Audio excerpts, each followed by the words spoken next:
Kita mulia bukan dengan masalah ini dan itu. Kita mulia bukan dengan formasi ini dan itu.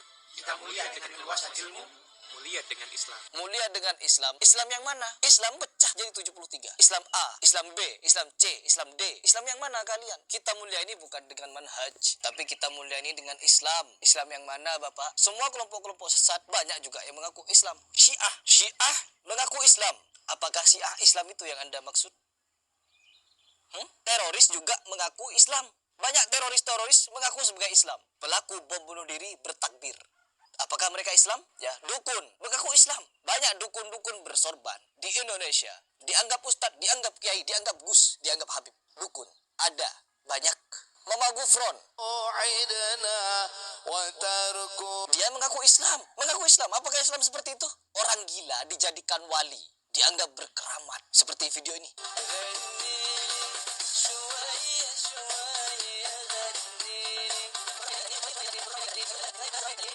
ODGJ, orang dalam gangguan jiwa, jadi wali. Apakah Islam seperti itu?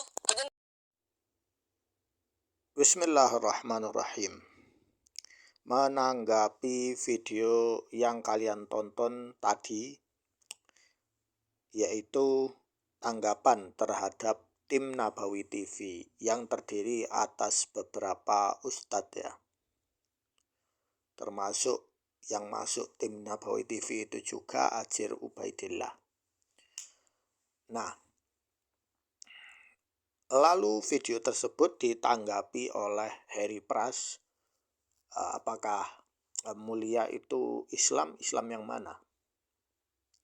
Di video kali ini saya hanya menjelaskan secara ringkas saja ya. Kalau terlalu panjang mungkin kalian bisa bosen ya.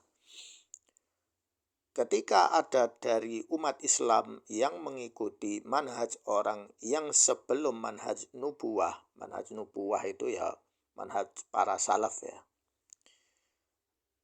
maka yang terjadi adalah perpecahan. Jadi Rasulullah SAW punya manhaj, beliau taruh ya. Kemudian manhaj itu bisa berubah sesuai dengan masa itu ya, ketika ijtihadnya seorang khalifah ya berubah. Umat Yahudi berpecah menjadi 71. Kemudian umat Nasrani berpecah menjadi 72 golongan. Kemudian umat Islam berpecah menjadi 73 golongan. 72 di neraka, yang satu selamat. Yang selamat itu disebut al-jamaah. Dari sini kita bisa tahu bahwa umat yang berpecah tersebut adalah mereka dari kalangan ahlul bid'ah dan ahlul maksiat, tapi tidak keluar dari Islam.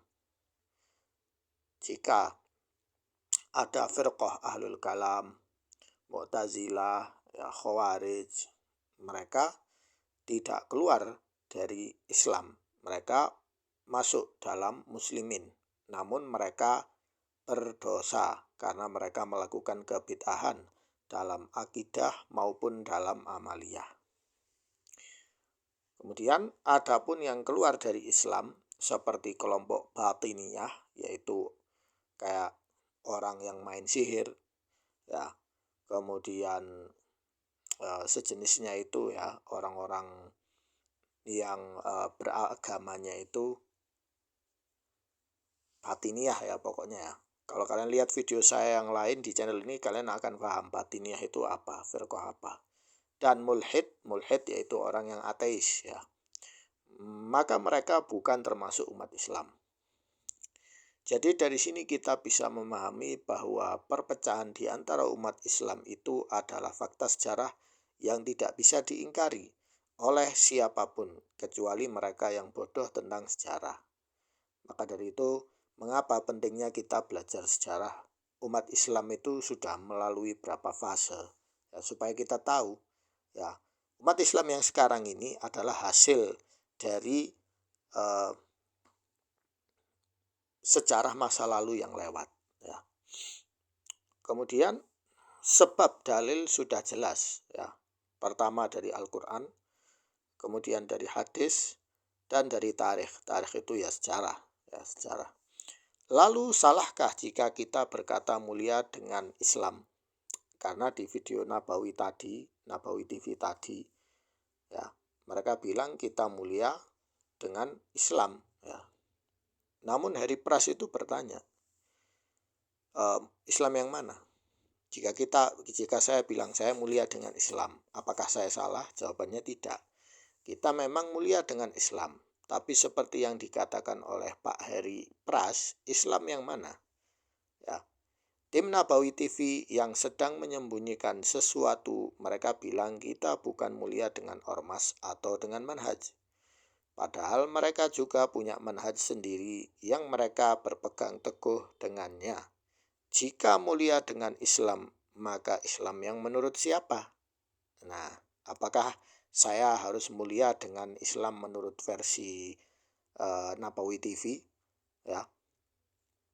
Kemudian, menurut siapa? Para salaf, ya salafus soleh ya tentunya pendahulu, atau ahlul thariqat, karena thariqat itu kan banyak, Naqsabandiyah, Rifaiyah, Ba'alawi, dan lain-lain itu, atau ahlul ormas, sebab ormas sendiri punya agenda dan tujuannya. Itu berarti masing-masing merasa mulia karena ada kepentingan di baliknya. Kembali ke pembahasan soal manhaj. Apakah manhaj hal yang buruk? Jawabannya tidak. Manhaj adalah metode. Artinya manhaj itu bukan hal yang buruk. Misalnya saya muslim, tapi saya dengan manhajnya sunniyah, ya. Apakah saya salah? Jawabannya tidak, ya. Kalau manhaj itu sesuai dengan apa yang Rasulullah terapkan dan para sahabat dan menguntungkan muslimin, maka manhaj itu benar, ya. Selama tidak ada di dalamnya itu penyelisihan terhadap hal-hal yang sudah ditetapkan seperti masalah akidah, ya, itu. Namun fakta di lapangan kita lihat ada orang gila dijadikan wali, ya, itu juga ada sejarahnya dulu. Itu bukan hal yang baru, itu sudah dari dulu sudah ada. Kemudian ada orang yang menyeleweng dijadikan tokoh syad, ya, syad itu orang yang menyeleweng dijadikan sebagai marjek, tokoh agama penting, ya, dari dulu itu sudah terjadi, ya. Kemudian orang-orang yang menggunakan nasab untuk memperoleh keuntungan duniawi itu sudah terjadi dari dulu, ya. Bukan hal yang baru, ya. Namun saya masih belum membuka itu semua, ya, karena saya sibuk kerja, jadi saya butuh waktu untuk mengumpulkan data-data itu untuk saya tampilkan ke kalian. Jadi ini namanya talbis, ya, yang dilakukan oleh Nabawi TV adalah talbis, ya. Dia seakan-akan bahwa kalau saya masuk ormas berarti saya tidak bagus, ya. Ormas itu kan hanya alat aja, ya, wasilah aja, bukan tujuan.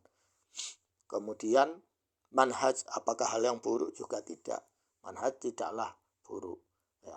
Jadi ini yang harus saya koreksi terhadap Nabawi TV.